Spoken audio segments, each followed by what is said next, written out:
통합의학 그러면은 아마 여러분들이 감이 안 잡히실 거예요. 도대체 통합의학이라는 무엇이냐. 의사, 한의사, 대체학 전문가들이 자연치유의 전문가들이 같이 모이면은 그것이 통합의학이냐. 사실 그렇지는 않습니다. 이런 물리적인 결합 가지고는 진정 통합의학의 그 가치를 구현할 수가 없죠.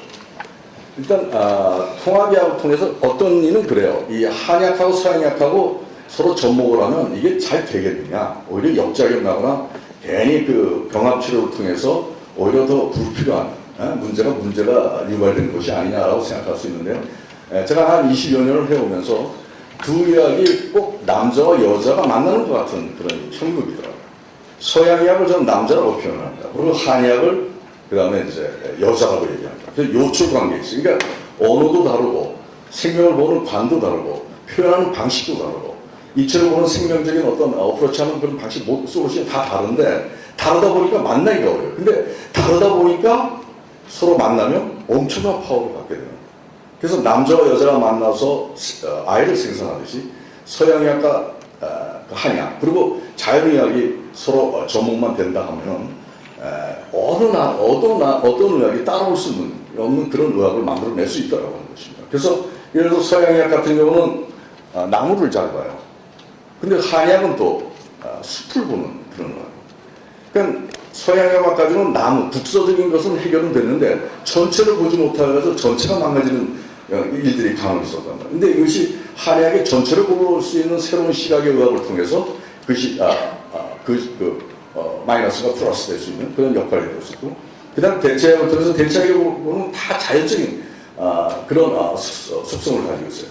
이제는 인위적인 것보다는 자연의 리커버리 하면서 생명 현상을 다시 스스로가 찾아나가는 그런 시대가 열리기 때문에 자연적 대체학은 대단히 중요한 기능을 가지고 있다. 그래서 이런 세계의 의학이 잘 접목이 되면 나무도 볼 수 있고 숲도 볼 수 있고 또 자연으로 생명의 현상을 기시킬 수 있는 그런 진정한 생명 현상을 구가할 수 있다. 이렇게 얘기할 수 있겠습니다. 제일 중요한 것은 한의학이 바뀌어요. 지금 우리 한의학은 500년 전 한의학, 서준 선생님의 한의학, 이재만 선생님의 한의학이 머물고 있어요. 몇천 년 전 한의학이 머물고 있어요. 지금 질병이 바뀌고 환경이 바뀌고 사회의 모습이 많이 바뀌었는데 의학이 예전의 의학으로 지금 하고 있어요. 또 예전에 그 자연관을 인간에게 그대로 접목한 그 원통 무변한 그러다 보니까 인체에서 바이러스가 파츠가 너무나 큰 거예요. 그래서 지금 한의학이 상당히 요즘 보존을 하고 있어요. 근데 그 한의학의 그 패솔로지하고 서양의 패솔로지가 너무나 다르다, 방향성이 다르다 보니까 접목하기가 어려웠어요. 실제적으로 하고 싶은데 할 수가 없다 보니까 서로 갈라지는. 그래서 제가 통합의학을 연구하면서 가장 크게 알게 된 것이 한의학의 새로운 모습이 보여야 돼요. 그래서 500년 전 한의학과 몇백 년 전 한의학까지는 안 되고 이제 새로운 그 서양의학의 과학적이고 생물학적이고 객관적인 그런 정보에 이 한의학의 자연적, 우주론적 그런 전체적 그런 의학을 같이 융합을 시켜가지고 나오는 새로운 한의학을 만들어내기만 한다면 서양의학과의 정보는 저절로 이루어져요. 그랬을 때 폭발적인 의학이 만들어졌습니다.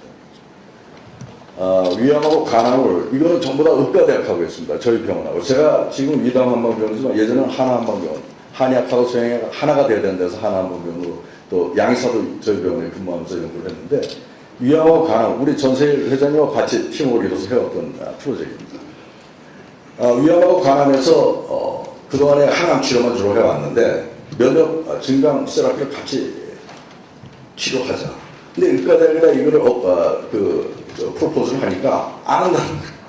근데 설득을 시켜서 했습니다. 연세대학교 원주의과대학. 근데 결론적인 뭐냐면은 그 환자들이 누가 한약 먹지 말라고 그랬냐면 항암 치료를 하면서 항암 치료만 한 분하고 항암 치료하면서 이런 면역 세라피를 자연요법을 같이 쓰니까 머리가 안 빠져. 그리고 소화가 잘 돼. 그 체중이 줄죠. 그리고 백혈구 수치가 떨어지지 않아요. 그러니까 너끈히 항암 치료를 잘 받으니까 항암 치료 때문에 부작용이 없어지고 그런 효과를 보게 되죠. 그리고 그 외에 이제 간염 같은 경우도 간장 질환에 한약 먹지 말라고 그러는데 사실 그 간염 치료 같은 경우에는 양방에서는 한바이라를 씁니다. 근데 한의학에서는 어떻게 쓰냐면 바이러스가 이 기능이 있기 때문에 바이러스가 생존하기 어려운 환경을 만들어주는 약을 써요. 그럼 지가 알아서 나갑니다. 이런 약을 같이 쓰니까 훨씬 더 간염 환자들이 예후가 좋아지더라고요. 뭐 일일이 다 설명할 수 없지만 알레르기 질환 같은 건 마찬가지예요. 알레르기 비염 치료가 안 됩니다. 왜 그렇게 발달이 됐어요. 그래서 자꾸 항원성, 그 알레르기를 유발하는 그런 항원 원인이 뭐냐, 아니면 그 현상에 나타나는 콧물 재채기 이런 것들을 해결하는 그런 점만 보지, 그 호스트, 그 사람이 갖고 있는 약점 때문에 민감하게 반응을 하는 거거든요. 그 사람이 갖고 있는 약점을 해결하는 치료를 같이 해주는 거예요. 그 사람이 찬 거에 약하다, 그 사람이 열에 약하다, 그 사람이 뭐 어떤 또 탁한 물질에 약하다, 그런 자기 컴플렉스가 있어요. 그런 컴플렉스가 있으면 모든 인자에서 찬 것에 대해서 과민하게 반응하고 이렇게 되는 거거든요. 그런 숙주를 변화시킬 수 있는 치료가 같이 이루어져요. 그럼 알레르기 체질이 비알레르기 체질이 바뀌는 거예요. 그 외에도 뭐 보면 치매도 있고, 그 다음 페이지 볼까요?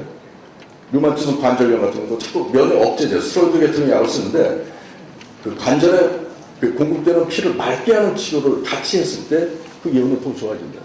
뭐 하는 등의 전립선도 있고, 베체트 같은 경우는 이 상당히 난치 질환이죠. 궤양이 온몸에 생기는 것인데, 이거는 저희가 연세대학하고 했을 때 처음에는 한 방에서 베체트 질환이 되느냐 하고 의심하고 들어왔었는데 결국 국제 특허를 얻었어요. 뭐 하는 등의 간 경변도 가급적 자연요법을 하니까 경변 세포가 정상 세포로 변화되는 효과도 보게 되고, 아무튼 이러한 것들을 저희들이 하면서 두 의학이 이제는 본격적으로 접목을 해서 자연의학과 함께 새로운 통전의학을 통합의학을 만들게 되면 이것이 의료 관광의 최고의 의료 성공이 되지 않겠냐 생각합니다. 창조 경제에 대한 좀 새로운 패러다임으로 우리가 가고 있는데 거기 아마 핵심 아이템이 되지 않을까도 생각이 들고, 상품을 가지고 무역을 이루는 뿐보다 이것이 2천억 불 이상의 소득 효과가 있습니다. 지금 어느 정도 소프트웨어는 다 준비됐어요. 이제 저희들이 좀 하고 싶은 것은 이제는 하드웨어를 만들자. 이렇게 통합의학적인 모델 병원을 만들고 자연 휴양림과 접목이 된 상태에 그 하드웨어를 구성해서 세계 알려야 되겠다. 그곳에서 한의사, 양의사, 자연의학 전문가들 같이 모이고 자연이 갖고 있는 휴양림과 이런 여러 가지 온천과 이런 것들이 어우러진 그런 치료를 통해서 앞으로 우리 인류를 공격하고 있는 각종 암이라든가 당뇨라든가 대사질이라든가 피부 관절 이런 모든 질환에 우리가 대처할 수 있는 경쟁력 의학을 만드는 것이 제가 여러분들에게 제안합니다. 고맙습니다.